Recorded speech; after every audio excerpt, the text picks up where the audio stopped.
الحمدللہ الذی ہدانا وما کنا لنہتدی لولا ان ہدانا اللہ۔ محترم سامعین کرام، آج کے پروگرام کے اندر ہم آپ کو خوش آمدید کہتے ہیں۔ السلام علیکم ورحمۃ اللہ وبرکاتہ۔ محترم سامعین کرام، یاد رکھیے ہمارا دین ہمیں یہ حکم دیتا ہے کہ جب بھی ہم نے کوئی عبادت کرنی ہے تو سب سے پہلے ہمیں وضو کرنا چاہیے، اور یہ جو وضو کرنا ہے یہ بعض صورتوں کے اندر تو یہ فرض ہوتے ہیں، اور بعض صورتوں میں سنت ہوتے ہیں، اور بعض صورتوں میں وضو کرنا مستحب ہوتا ہے۔ محترم سامعین کرام، یاد رکھیے وضو کہتے ہیں یا وضو سے مراد یہ ہے کہ خاص اعضاء یعنی کہ چہرہ اور ہاتھ وغیرہ پر خاص طریقے سے پانی کا استعمال کرنا۔ وضو کے بہت زیادہ فضائل ہیں احادیث نبویہ کے اندر۔ چنانچہ نبی اکرم صلی اللہ علیہ وسلم نے ارشاد فرمایا کہ وضو کرنے سے اللہ تعالیٰ صغیرہ یعنی کہ چھوٹے گناہوں کو معاف فرما دیتے ہیں اور آخرت میں بڑے مرتبے دیتا ہے، اور وضو کرنے سے تمام بدن کے گناہ دھل جاتے ہیں۔ اور ایک جگہ پر نبی اکرم صلی اللہ علیہ وسلم نے اس طرح ارشاد فرمایا کہ جو کوئی مسلمان مسنون طریقے سے وضو کرے اور اس کے بعد کلمہ شہادت پڑھے تو اس کے لیے جنت کے 8 دروازے کھول دیے جاتے ہیں،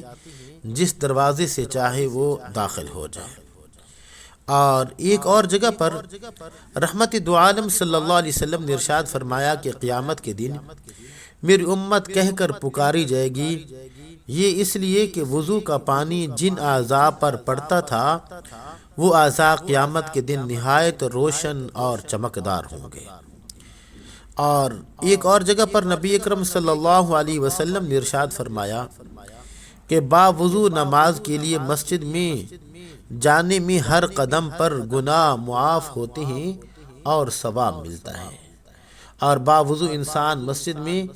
نماز کا انتظار کرنے سے جتنا وقت انتظار میں گزارتا ہے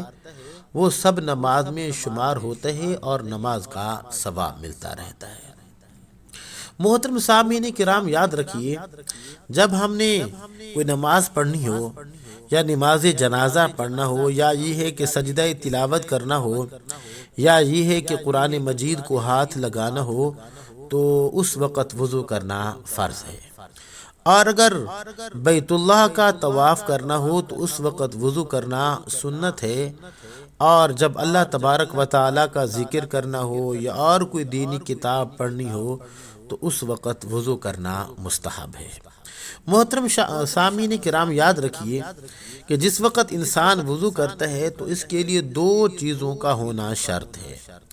پہلی چیز تو یہ ہے کہ اعضاء پر اتنا پانی بہانا کہ قطرات گرنے لگیں، لہذا اگر کوئی انسان اعضاء کو صرف کر لیتا ہے تو یہ اس کے لیے کرنا جائز نہیں ہے۔ اور جو دوسری شرط ہے وہ یہ ہے کہ پانی کے جسم پر پہنچنے سے کوئی چیز رکاوٹ نہ ہو، لہذا اگر کسی کے ہاتھوں پر ناخن پالش یا پینٹ وغیرہ لگا ہوا ہے تو اس کا یہ وضو نہ ہوگا۔ محترم سامعین کرام، یاد رکھیے یہ جو ہم وضو کرتے ہیں، وضو کے اندر ٹوٹل 4 فرض ہیں۔ ان میں سے پہلا جو فرض ہے وہ یہ ہے کہ تمام منہ کا ایک مرتبہ دھونا، خواہ وضو کرنے والا خود دھوئے یا کوئی دوسرا دھلوائے، یا یہ ہے کہ خود بخود دھل جائیں، جیسے کوئی شخص دریا میں غوطہ لگائے یا بارش کا پانی چہرے پر پڑ جائے اور سارے کا سارا منہ دھل جائے۔ تمام منہ سے مراد وہ سطح ہے جو ابتدائے پیشانی سے ٹھوڑی تک اور دونوں کانوں کے بیچ میں ہے۔ اور دھونا فقہا کے نزدیک اس کا نام ہے کہ پانی ایک مقام سے دوسرے مقام پر بہہ جائے اور کم سے کم 2 قطرے عضو سے دھونے کے بعد فوراً ٹپکنے چاہیے۔ اور جو دوسرا وضو کا فرض ہے وہ یہ ہے کہ دونوں ہاتھوں کو کونیوں تک ایک مرتبہ دھونا، خواہ وضو کرنے والا خود دھوئے یا کوئی دوسرا دھلوائے یا اور کسی طریقے سے دھل جائیں، دونوں ایک ایک مرتبہ ملا کر دھوئے یا علیحدہ علیحدہ کر کے دھوئے۔ محترم سامعین کرام، یاد رکھیے وضو کے اندر جو تیسرا فرض ہے وہ یہ ہے کہ چوتھائی سر کا مسح کرنا، اور جو چوتھا فرض ہے وہ یہ ہے کہ دونوں پیروں کا ٹخنوں تک ایک مرتبہ دھونا، بشرطے کہ چمڑے کے موزے پہنے ہوئے نہ ہوں۔ اگر انگلیوں کی گھائی میں بغیر خلال کے پانی نہ پہنچے تو خلال بھی فرض ہے۔ محترم سامعین کرام، یاد رکھیے یہ وضو کے اندر جو 4 فرض ہم نے بیان کیے ہیں ان کا مکمل کرنا ضروری ہے۔ اگر کوئی انسان مکمل نہیں کرتا یا یہ ہے کہ تھوڑی سی بھی اگر کمی کوتاہی پائی گئی تو اس انسان کا وضو ادا نہیں ہوگا۔ اب چلتے ہیں کہ وضو کے اندر کون کون سی چیزیں سنتی ہیں۔ تو محترم سامعین کرام، یاد رکھیے جس وقت انسان وضو کرنے لگے تو وضو کرنے سے پہلے بسم اللہ الرحمن الرحیم اس کو پڑھنی چاہیے، اور جو دوسری چیز سنت ہے وہ مسواک کرنا، اور تیسری سنت 3 بار ہاتھ دھونا، اور چوتھی سنت 3 بار کلی کرنا، اور 5ویں سنت 3 بار ناک صاف کرنا، اور 6ٹھی سنت اعضائے وضو کو 3 مرتبہ دھونا، اور 7ویں سنت داڑھی کا خلال کرنا، اور 8ویں سنت انگلیوں کا خلال کرنا، اور 9ویں سنت دائیں اعضاء کو پہلے دھونا، اور 10ویں سنت ترتیب سے اور پے در پے وضو کرنا، اور 11ویں سنت یہ ہے کہ کانوں کا مسح کرنا،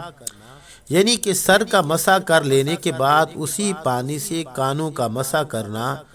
کانوں کے لیے مسح کے لیے نیا پانی لینے کی بھی ضرورت نہیں ہے۔ محترم سامعین کرام، جو آخری سنت ہے وہ یہ ہے کہ گردن کا مسح کرنا، یعنی کہ سر اور کانوں کا مسح کر لینے کے بعد اسی پانی سے گردن کا مسح کرنا۔ یہ جو 12 چیزیں تھیں یہ سنت ہیں، اور یاد رکھیے یہ جو سنت ہم تو اس کو معمولی سمجھ کے چھوڑ دیتے ہیں، لیکن یہ ہے کہ آقا دو عالم صلی اللہ علیہ وسلم نے ارشاد فرمایا کہ جو انسان فتنوں کے زمانے کے اندر میری ایک سنت پر عمل کرتا ہے تو اللہ سبحانہ و تعالی اس کو 100 شہیدوں کے برابر ثواب عطا فرمائیں گے۔ محترم سامعین کرام، جب ہم نے وضو کرنا ہی ہے، جہاں پر ہم نے فرائض کو پورا کرنا ہے تو وہیں پر ہمیں یہ بھی کوشش کرنی چاہیے کہ جو وضو کے اندر سنن ہیں، جو سنت چیزیں ہیں، ہم ان کو بھی ادا کرنے کی کوشش کریں۔ محترم سامعین کرام، اب چلتے ہیں کہ کن چیزوں سے انسان کا وضو ٹوٹ جاتا ہے۔ تو ان میں سے جو پہلی چیز ہے وہ یہ ہے کہ چھوٹا یا بڑا پیشاب کرنے سے وضو ٹوٹ جاتا ہے، اور جو دوسری چیز ہے وہ یہ ہے کہ ہوا کا خارج ہونا بھی اس سے وضو ٹوٹ جاتا ہے، اور جو تیسری چیز ہے مزی اور ودی کے نکلنے سے وضو ٹوٹ جاتا ہے۔ اس کے اندر صرف وضو کر لینا ہی کافی ہے، غسل کرنا کوئی ضروری نہیں ہے۔ اور اسی طرح جو چوتھی چیز ہے وہ یہ ہے کہ نیند، اس سے بھی وضو ٹوٹ جاتا ہے، اور 5ویں چیز قے اور نکسیر، اس سے بھی وضو ٹوٹ جاتا ہے۔ اس لیے کہ نبی اکرم صلی اللہ علیہ وسلم کو ایک مرتبہ قے آ گئی تھی تو اللہ کے حضور نے وضو فرمایا تھا، اور اسی طرح احادیث میں یہ چیز بھی ملتی ہے کہ نبی اکرم صلی اللہ علیہ وسلم نے فرمایا اگر نماز میں کسی انسان کو نکسیر آ جائے تو وہ نماز کو توڑ دے اور پھر خون دھو کر وضو کرے اور نئے سرے سے اس کو نماز پڑھنی چاہیے۔ محترم سامعین کرام، جب انسان نے اس طریقے سے وضو کو مکمل کر لیا تو اب آخر کے اندر اس کو یہ دعا بھی پڑھ لینی چاہیے، اشہد ان لا الہ الا اللہ وحدہ لا شریک لہ واشہد ان محمدا عبدہ ورسولہ اللہم اجعلنی من التوابین واجعلنی من المتطہرین۔ آقا دو عالم صلی اللہ علیہ وسلم نے ارشاد فرمایا کہ جو انسان وضو کر لینے کے بعد یہ دعا پڑھ لیتا ہے تو کل قیامت کے دن جنت کے 8 دروازے اس کے لیے کھول دیے جائیں گے اور وہ جس دروازے سے چاہے وہ داخل ہو سکتا ہے۔ تو محترم سامعین کرام، امید ہے کہ آج کا ہمارا یہ جو درس تھا آپ کو بہت زیادہ پسند آیا ہوگا۔ اسی کے ساتھ اجازت دیجیے اپنے بھائی قاری محمد زبیر حسن کو، انشاءاللہ اگلے درس کے اندر آپ سے ملاقات کرتے ہیں۔ السلام علیکم ورحمۃ اللہ وبرکاتہ۔